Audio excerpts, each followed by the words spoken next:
If you were watching the World Series the other night, game one, you saw the man that we're talking to today behind home plate, Chris Conroy. Thanks so much for giving us a few minutes in between games. How you doing today? Doing fantastic. Thanks for having me. How are you guys? We are wonderful. I have to ask you, what was that experience like for you? You're a man. We're going to go through your journey. You Yep. started at the bottom for this Yes. all, and Yep. there you are in the spotlight, game Yep. one. Tell me about it. Just thinking about hearing you ask me that question and just starting to think about how I would answer it, got the goosebumps going again all over my body. It was, you know, just a dream come true. It was everything I imagined it would be. It was exhilarating. It was nerve wracking. It was just fantastic to get that phone call, and to think back on all the years you put into coming through the minor leagues, and then from the time you get hired in the major leagues, it's a process then to even be considered for an assignment like that. And it was just a remarkable thing. It still hasn't quite sunk in and hit me totally, even though we're about to have the third game of the series tonight. It's still, my feet still have barely got back on the ground from the day I got the phone call. It's just been an awesome experience and a dream come true. Well, you mentioned that, you get goosebumps even now thinking about it. Yep. At what point, so you go out there, you have to do your prep too, and you Yep. get out to the field and all of Mhm. a sudden the national anthem is playing and you're standing at home plate. Yep. What does it feel like? What goes through your mind? At what point do you settle down just like a player? They always Yeah. talk about players have butterflies when they Yep. have to settle down. Same thing with you, I assume. Same thing. It's a little different because typically, timing wise, we typically were not out on the field for all that sort of pregame kind of, the pomp and circumstance kind of stuff. We're in our room, and typically we'll come out, and the timing is such that we go right to home plate. The managers come out, we do the lineup cards, ground rules, and then typically, the Astros take the field, and then we're off and running. So, there's kind of a, like the moment you just kind of alluded to, it's like there's a moment when the plate meeting is done, and the team's about to take the field, and each guy there kind of give you like a pound on your chest protector, like, hey man, this is, go get it, have a great game. And then they all break, and then there's kind of a moment where I'm just kind of standing there by myself before the Astros hit the field, and that was kind of like all right, this is about to happen. And you kind of look around, the rally towels are going, it's loud. But again, once then the game starts, kind of that first pitch comes down the pipe, and then it's like, all right, this is a baseball game. You've done thousands of these. You always know the scrutiny and the lights are brighter and the focus is more intense, but it's like, all right, I'm, hey, there's a strike, there's a ball, like I've done many other times, and let's just go do it. So I was always curious, that scrutiny, it used to be you just had the fan yelling from the stands at you, Yep. that, everybody can hear. Now there's social media and there's all these other ways. What's that Yep. like for an umpire to not be impacted by all of the noise that's going on around you and just Yep. focus in to do your job? Yeah, well, I'm not on social media, so that helps. That helps. I make it a concerted point to not Google my name ever during the season, because I know it's probably not going to be stuff I'm going to want to see or hear. I mean, again, like in my mind, I know it's out there because I know that the job I do sort of elicits those kind of responses from fans. I get that. Like, I know it's out there, but at the same token, I certainly don't want to read it, because I don't think people really enjoy reading themselves getting ripped to shreds over, I'm not the worst person in the world because I called a pitch a strike that's a quarter of an inch off the plate. Like, I'm not, I'm a decent guy. I got a wife who loves me. I got kids who love me. But some people it gets pretty crazy out there. And I really just stay away from it entirely and just try to not even let it creep into my life at all. So you mentioned that you have kids. Yep. You finally make it to the World Series. You're wearing a mask. Yes. Do your kids recognize who you are? Did you tell them you're behind home plate? Oh yeah, they know. They know. Oh yeah, they know. It's funny story about that. I was sharing this with Amy yesterday. So when I get the call that I'm working the World Series, we're now trying to, figure out travel plans and bring in my family, and we're kind of explaining to the kids that, all right, we're gonna, hey, look, Daddy got his first World Series, and you're gonna you guys are going to come on the road. You're going to miss school for a week. And I have twins, 12 years old.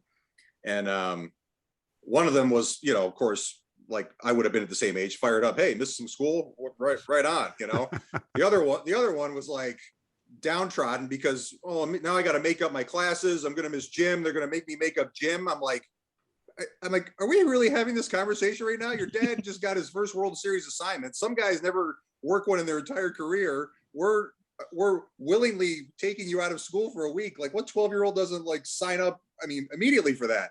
And so it was just so funny. But then once we got into Houston, they got to the game. Then they were all about it. They got in the environment. Now they're all jazzed up. But it just was a funny thing. It was not quite the reaction it was a reaction I was expecting from one of them, but not the other one. You have to send in a note from the ump, like a doctor's note for the excuse of my daughter. I thought it'd be, being in the Philadelphia area, people love their sports. They love the Phillies. I was like, I said to my daughter, I said, look, do me a favor. Go into your teachers and just tell them the reason why you're going to be missing school. And I'm willing to bet they're going to think it's pretty cool and you're going to be okay. And then they came home and I was like, well, and they're like, oh, okay, you were right. Like my, Mr. So-and-so was all fired up and, it just was, it turned out to be okay. They came along willingly. Yeah. You know what? In a couple of years, there's nothing you could do that's cool. You're standing at home plate for the World Series. There's nothing that could be cooler than that. And we're doing this interview just coincidentally on the 13th anniversary of the Phillies winning the World Series. Oh, wow. Yep. Your journey is much like a regular ball player's journey. You went through the minor leagues.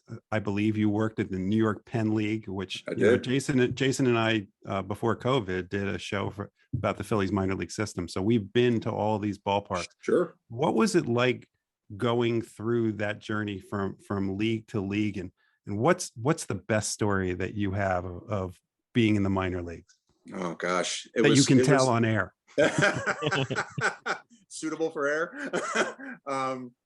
First of all, it was a great experience. When you're going through it, that the ultimate carrot at the end is wanting to get to the big leagues, and this is the road you have to take. But at the same time, it's just such a blast. You come across and meet so many amazing people, both like other umpires you work with, and just there are people out there in those small towns throughout different places in America that just like open their homes to you because they know you're on the road. They take you in, like, hey, come on over, have a meal, come over, do your laundry, come over, like swim in our pool during the afternoon, like just feel like a normal kind of human being. And those are the memories. I mean, there's great on-field stuff, but the off-field stuff is almost more memorable and gratifying because you meet so many people. And that's what's blown me away since I got the World Series call is so many people that it's like been in a stroll down memory lane this last week or so. Like I've heard from so many people that honestly, part of me I'd forgotten. I'm like, oh my God, yeah. Like they just reach out and it's like, oh my God, Chris, we're so happy for you. I heard you got it, and we were so overjoyed. And you realize how many people you meet along the way, and how many people have had a hand in getting me to where, getting me to this point. Because it's not just me, it's my family, my friends, all those people I'm talking about now. That sharing it and help get you here. On-field stuff, it's, I've thrown out, I've worked with a few guys that have thrown some mascots out of a game. We've thrown a PA announcer out of a game. We've thrown the scoreboard sound effect operator out of a game. What does a mascot or a public address announcer have to do to get thrown out of the game by? Well, back in the Penn League, I think because it's just, back there, it's about trying to generate the interest and, like everybody's, nobody's really a household name on the field. So it's like, how do we make this an event? And some people are good about, sort of towing the line and keeping it professional, and others kind of like, all right, well, let's use the umpires. We'll make this a fun night at their expense. And, it's, it can get a little bit dicey. People love the story. I had an ejection in the Penn League, and we had and back then in A-ball, you're working a 2-man umpire system. It's just one guy behind the plate, one guy on the bases. And we had a fair foul home run, which I was supposed to call as a plate umpire from 350 feet away. And I had absolutely no idea. Like the sun was setting right behind the foul pole. And I'm like, I heard a sound, so I knew it landed, and I had to make a call. So kind of flipped my imaginary coin, and apparently I chose the wrong end. And so the manager, who's Kevin Bowles, he comes out and he's like, Chris, can you ask your partner for help? I'm like, of course. I'm like, I have no idea what I just called. So I'll do whatever I could do to get this right. And I go to my partner. He didn't know.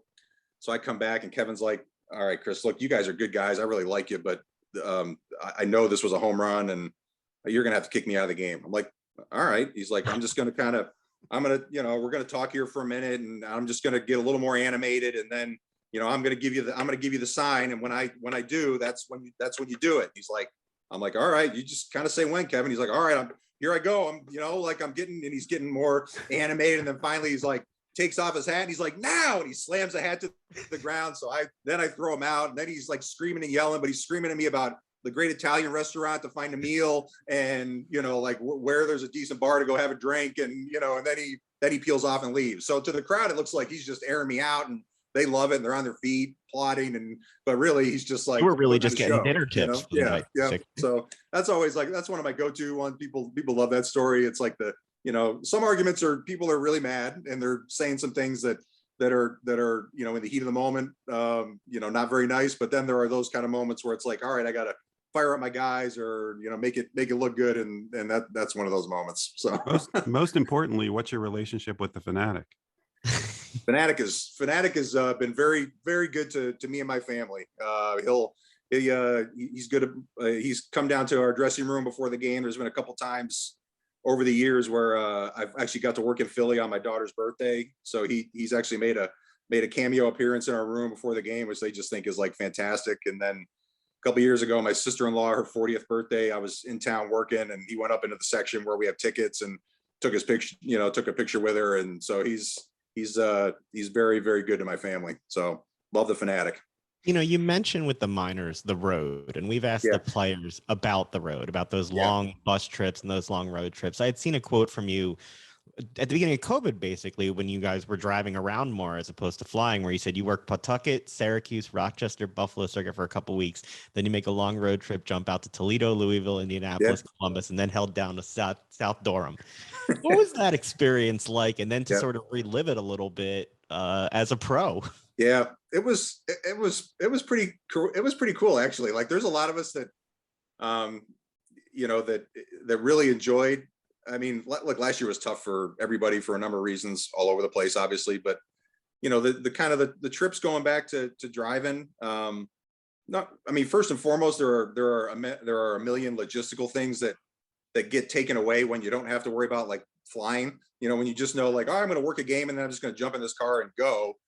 Versus like, oh my God, okay, now we're in extra innings and okay, just missed my first flight. And I just missed my second flight. And I hope I can get out tomorrow morning. It just, those kind of logistical nightmares were gone. And then, we all, when you travel, you see people, you get on an airplane, people put their headphones on and they just get off into their own little world. But, when we were traveling by those vans, it was like a chance to stay close and stay tight. And, you're watching movies together, you're playing cards together, you're just talking about life as just the miles are kind of clicking by on the road. And it really, it was reminiscent of the time in the minor leagues because it was kind of the same thing. It was, you're spending 8-10 hours in a car with somebody, you're just sort of forced to deal with each other, and like each other, don't like each other. You got to figure it out, That's how Jeff feels about doing the show with me. You just forced to be with each other.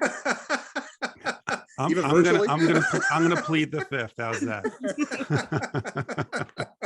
so it was definitely kind of a throwback type feel going back to our roots coming through the minor leagues. So it was, like I said, it was a tough year in a lot of ways, but there were a lot of little silver linings, a lot of ways we just made the best of it and got through. And that was certainly one of them. Well, Chris, one of the silver linings of getting to talk to people like you isn't just to hear about your journey, but to also see, we talked to lots of athletes. We've talked to some of your fellow umpires. We talked to people in the sports world about how you use the platform that you have to benefit the community. And one of the reasons we wanted to have you on today was because you're involved with UMPS CARE. And we'd like you to just tell everybody a little bit about UMPS CARE and talk about the official leadership program that you're going to be working on with the Phillies. Yep. Well, thank you for the chance to do it because UMPS CARE is very near and dear to my heart. It is the official charity of the Major League Baseball umpires. And really we endeavor to, in a way, just kind of give back and try to enrich the lives of young people. We do that through a number of vehicles. The first way we do that, we have like an all-star scholarship program, which every year there's a recipient picked who someone who has been adopted a little bit later in life, and they're selected and they receive a scholarship every year through their 4 years of college. Another program is called the Blue Crew Ticket Program, where we host youth-based organizations at ballparks. Obviously, this is, kind of pre-COVID, where they would come to the ballpark, and they would come about, hour and a half, come down to our dressing room. We kind of give them the behind-the-scenes tour, show them our dressing room, show them our equipment, take them on the field, get some pictures, answer their questions, and really just give an experience to kids that otherwise might not get a chance to ever go to a Major League Baseball ballpark. I get to go there every day. There's some days I think I admittedly probably take it for granted that I get to go there, that it's my office, and it never amazes me that when we take kids and their folks or their guardian on the field, like they're blown away. Like when they step foot on the field, they're like Citizens Bank. They're like, they look around and it's just the look on their face is fantastic. And then the other initiative is the Blue for Kids, where several times a year umpires will go into pediatric hospitals throughout the country, and we do Build-A-Bear programs, go through the hospital to the kids that are sick and fighting the fight, and go into the rooms and do Build-A-Bear with them and their families. And that one is it's an amazing experience. Probably, I mean, they're all special to me. I think the hospital visits are the most. I remember doing my first one years ago in Miami, and I was very nervous to go. I wasn't sure how I was going to react. I wasn't sure how the people were going to take to me. I'm just thinking, look, I'm kind of a lowly umpire. Like, who am I to, like, what am I, I'm kind of a nobody, but to go in and to see the way their faces would light up and how appreciative the families are to come in for just 5 minutes and maybe just take their mind off of what they're going through for a little bit. And inevitably they would probably make me feel better than I probably ever made them feel. And it was just an amazing experience to do that. So those are three of the kind of the major initiatives. And then this new leadership program, pretty new. And, we've been thinking of different ways to reach young people. And, as everybody probably notices nowadays, there's a little bit of a shortage in officiating for youth sports, not just in baseball, but all across the spectrum. And we kind of see what some of these officials are going through at the youth and amateur level, dealing with, you see some of these situations play out in different videos of parents and, running on the field or chasing these people down in the locker or, in the parking lot over a youth baseball game. And what we're trying to do is, generate an interest, show kids that, there is an avenue to being involved in sports other than being a player. And it's understandable that when you're that age, you think, if you're interested in baseball, you think you're going to be patrolling center field in Yankee Stadium or at Citizens Bank. And I felt the same thing growing up in Massachusetts, thought I'd be playing at Fenway Park, and wasn't long before I was disabused of that notion, because I think I peaked in about 8th grade as a player. So, that's later than me. So that keeps making me try out and show my lack of athletic skills. So don't worry about it. So we're trying to find a way for these kids to know that there are different avenues to get in there, and also have the support of Major League umpires. That it's, we all, there's so many calls you make, there's so many situations you're exposed to. Some of them go really well, some of them do not. You have to learn to have, short-term memory loss, because, baseball and any other sport, especially as official and even the player, it's a humbling thing. One day you think, oh yeah, I got this and got it all figured out. And then, the next day it's like, you feel like you never did it before in your entire life, because something happens and you're like, so it's a way to try to connect the kids, to turn them on to officiating, pair them up possibly with, umpires as mentors, expose them to a curriculum that gives them some further insight into what we go through on the field as far as the actual, career and in the job, and then some of the things that it takes off the field to do it as well. So it's relatively new, but I think there's a need for it. Certainly. I think some of the early returns have been positive, and we're excited to bring it to the Philly area and see what we can do. And how can people participate in it? That would be probably a question most directed to the UMPS CARE staff. If they go to our UMPS CARE website, our professional staff there is the best there is. They're fantastic. Anybody, umpscare.com, right on your screen. It's either Jen Skolachenko-Platt, Jen Joplin, Amy Rosewater. Any of them, reach out, umpscare.com, and they will certainly get you headed in the right direction. So they're just I could spend this entire interview saying wonderful things about them, because they're fantastic in what they do. They make it very easy for us to show up and do what we do, but they're the real heroes of this thing. So Chris, we really do appreciate all of your time. We know you're busy tonight, because if we turn on the TV, we'll be seeing you doing another World Series game.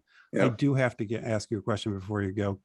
Sure. How long did it take you to come up with your balls and strikes call? You know what? It's definitely evolved over time. I certainly, what I do now is not what I started doing way back in the day. Less animated now. Yeah. I mean, it's it's not Frank Drebin Naked Gun stuff, but it's the thing you learn when you first get in. It's everybody, they kind of teach you all the same mechanics, like at umpire school, and early on in the minor leagues, everybody's kind of doing a similar thing. But then as you get more time, they sort of encourage you to find something that fits for your personality, because ultimately I always think that's when you're going to give yourself the chance to be the best you can be, when you're out there, just what comes naturally to you. So it's sort of been an evolving thing over time, and kind of where I'm at now is probably in the last handful of years is what I've been doing. It's just something that makes me feel comfortable and makes me only worry about, getting the pitch right, and not, one of the worst things we can do as officials is actually be out there thinking too much. Sometimes it's just better to just stay, when I'm calling balls and strikes, just keep my mind as blank as I can, find the pitch out of the pitcher's hand, follow it to the mitt, and just call what I see. And then just my mechanics are just what they are. They're not something I want to think about or worry about, or just kind of, it's a ball or a strike, or, whatever. But it's kind of a thing that evolves organically over time. Well, look, I mean, we could talk about on the field all day, but kudos to you and the umps for everything you're doing off the field. Umpscare.com is the website. We encourage everybody to give it a look and see how you can help the umps make an impact through so many different ways on the community. Chris, thanks so much for the time. Look forward to seeing you on our TV tonight and for the other game. Thank you, guys. Appreciate you having me. Have a great day. You have a wonderful one. Thank you.